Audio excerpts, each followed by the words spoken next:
Congratulations, just about the best way to win a football match. How good does that feel?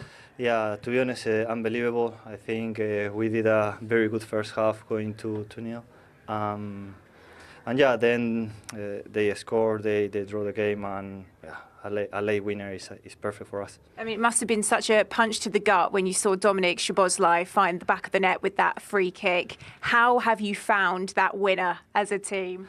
No, unbelievable, because we need a win. Everyone below us is getting points, so it is massive for us to win today against a really good side like Liverpool. They were doing amazing, and yeah, it was a good game, and at the end we got the result. It's been such a challenging period for the side. You've had so many injuries. You've lost one of your key men in Antoine Semenyo, but we saw your manager, Antonio Iraola, at the end there, high-fiving all of his backroom staff. Just how much is togetherness playing a part in what this Bournemouth side are doing in their last few games as you find points? Yeah, 100%. The team is staying together, doing the work. Even we have few injuries and are important players for us, and yeah, everything is stepping up and doing their job, and yeah, at the end we got an important result today. You say everyone doing their job. Obviously, you're working mainly defensively, but what a ball that was for the first goal. Yeah, I mean, we were speaking about it in the analysis these few days with Alex and Alex Jimenez about the passes behind, and when I received the ball in that moment, I saw Alex Scott doing the run, and I was like, perfect, okay. We put it there, and then unbelievable pass from him also to score. Recently, you've seen the end of this winless run where so often it's been fine margins, but I suppose that's a couple of games now against Spurs and now this evening against Liverpool, where it's Bournemouth that have managed to find those margins. Does it feel like you're back on track as a team? Yeah, 100%. We have few really good games, and then we couldn't get the result. We lost them at the end, and we got draws at the end. And yeah, to be honest, today winning at the end of the game, it is perfect for us. Congratulations. It's been a great team effort, but you are the player of the match. Well done. Yeah, thank you very much. Thank you. Yeah, what a season Marcos Senesi has been having for Bournemouth, and a brilliant ball for Bournemouth's first goal. It feels like an age ago now. Let's actually focus on the goal that won it for them in the end. Michael, from a Liverpool point of view, the worst way to lose a game, but for Bournemouth, there's not really much better way to win one, is there? No, and long throws have come back into fashion a little bit this season. You can see how much trouble they give you. It's not often you score direct from one, but if you don't win the first ball as a defensive team and the ball is bouncing around, then it can land anywhere. And of course, Virgil van Dijk will complain that he had a little bit of a shove, and he probably did. It's a little nudge, but I don't think it's a foul. And then after that, it's all a bit frantic, and obviously the ball lands to the wrong person from Liverpool's point of view. Stab into the far corner with the left foot, and all of a sudden, it's all over. It is, and Antonio Iraola rightfully celebrating. It's been a tough time, as Marcos Senesi spoke about them, but as was also spoken about in the interview, that togetherness, they never gave up, did they? No, we talked about it at the start. You know, they like last season they sold the whole of their back five. They've lost Semenyo, who's their best player. You never heard a peep out of that man. Just carries on, just gets on with it. Tavernier's injured. You know, Kluivert's injured. They've got a lot more out missing as well. They just crack on. They just play to their style. The man sets them out, well organised, and they believe that they can take on the big boys. They don't always get the results, but today they deserve that, and you saw it with, you know, that energy there. I mean, there's the push. There is. It's 100%. Listen, if you got ruled out, then you wouldn't be surprised. But Liverpool wouldn't want that to be ruled out if they were on the team what was scoring the goal. I think Alisson has to do better, I really do, on the first instant. But he sticks to it. He's had two bites at the cherry there, Adley, and everything went their way. You know, it's not even a clean strike. He just toes it over the top of, and Ekitike, I think, on the line, just can't get his knee up high enough to clear it. So it was their day today. It really was. I thought Liverpool fought their way back into it. Like I say, I believe that Bournemouth's worst spell of the game was when they went into the shell at 2-1. It was almost like they were trying to hold on to things, but they're at their best when they're playing on the front foot. And then as soon as it went 2-2 with the free kick from Szoboszlai, which was outstanding, they come again. And they took Liverpool by surprise because Liverpool were trying to win the game as well. It was great viewing for us. But I thought the most likely to score the winner was going to be Bournemouth, and that's exactly how it panned out. OK, well, we've just spoken about a potential foul on Virgil van Dijk in the build-up to that winner for Bournemouth. Let's now hear from the Liverpool captain. Well, Virgil, having fought so hard to get back to 2-2, just how disappointing is it to come away with nothing in the end? Very disappointed. And yeah, last minute of the game, very tough to take. But like you said, we worked very hard second half, especially to get back in the game. And obviously at times we were open as well, obviously on the counter, because we're trying to push for the winner. But yeah, to concede that late is very disappointing. You look to be venting frustrations with the officials at the end there. What was being said?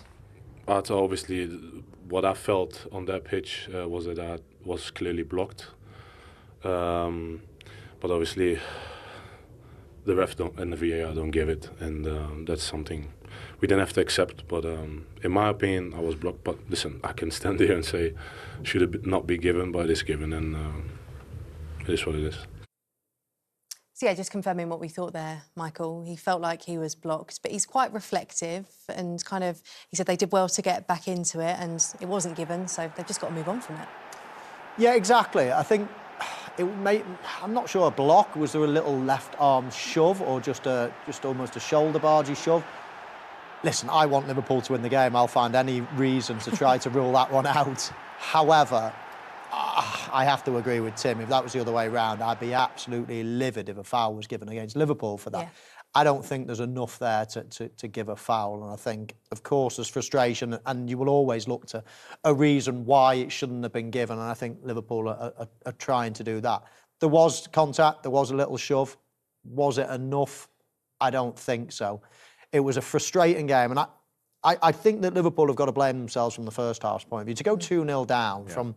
And it's a mental thing with Liverpool. They've shown that they can do it. They've shown they can get back in the game. They've shown that they've got the energy and the skill and the appetite and everything else. Why would it take you sort of 46, 47 minutes to show any form of fight when you're 2-0 down? So that's the frustrating thing that I'll take out of this game. Michael, it's very easy to manage the game in hindsight.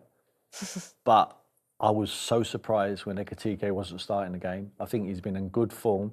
But not only that, I think he sets the press off for him. He gets to the defenders. They've got good players. Senesi can use that ball. It's like leaving a quarterback without no pressure on him. He can find a pass. That's exactly what he did for the first goal. He had a world of space out there. I am so surprised, not only for his attacking prowess, but the way he triggers the press Ekitike that he wasn't starting. And like I say, it's very easy in hindsight to manage any... I've never lost a game in hindsight.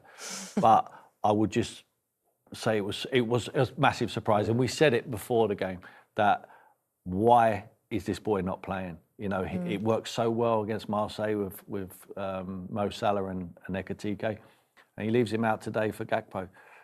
I was surprised, not only on the attacking side, but obviously what he gives them without the ball. I think he's become so important now. And obviously he was coming back from injury. So he was injured, he came back, and then they played him a little bit too much, probably, in hindsight, and he had a hamstring injury. Then they've brought him back again, and he's played 80-odd minutes, 79 minutes, I think it was, against Marseille. They're probably thinking, sort of start him again. I mean, I don't know what you'd do as a manager. Do you start him and just play him an hour? Do you manage his minutes in a certain way? Because he is that important. And obviously with Isak being out for the season, basically now, you know, they're probably trying to wrap. Well, the managers probably thought they could have done without him today and won the game without him, because Cody Gakpo's at Bournemouth, he's wearing the armband, he's the captain of the side, he's the best player, he plays every single week. So there's still quality, and they should have won the game, irrespective of who the personnel was. But I just think, like I say, easy in hindsight, but I would have certainly... He's playing well at the moment. I would have talked to the player. Perhaps he would have said to the manager, which we don't know, I need a rest. If you need a rest and you're listening to the player and you don't overrule him. Have you ever heard of any player go? Never. Never. I've had it before, yeah. Someone's not when I played. I think I need a rest. Yeah.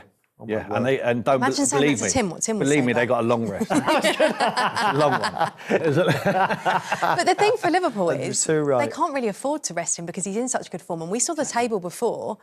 Manchester United are just a point behind them now. In the race for Champions League football, Liverpool aren't having a good season. No. They can't afford to rest them for any game. Bournemouth away being another, they can't. No, I make you right. I think Xabi Alonso is getting stretched off as we speak.